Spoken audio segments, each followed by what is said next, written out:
Hi, I'm Anton. It's day 27, just 3 days until we enter our second month of crypto installments.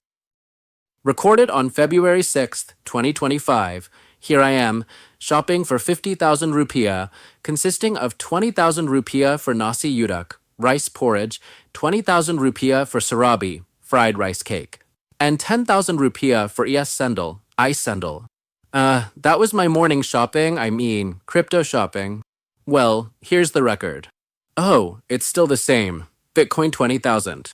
Ethereum 20,000. XRP 10,000. Why do the numbers look similar to my shopping? I don't know, but today's topic is a bit speculative. Will Bank Indonesia use XRP? There's been no official announcement yet, but Bank Indonesia and many other central banks are testing CBDCs, digital versions of their national currencies. Technologies like RippleNet and XRP are attracting attention because they are fast, inexpensive, and suitable for cross-border transactions. So, while it's not certain that XRP will be used directly by BI, the future direction is towards adopting similar blockchain technology.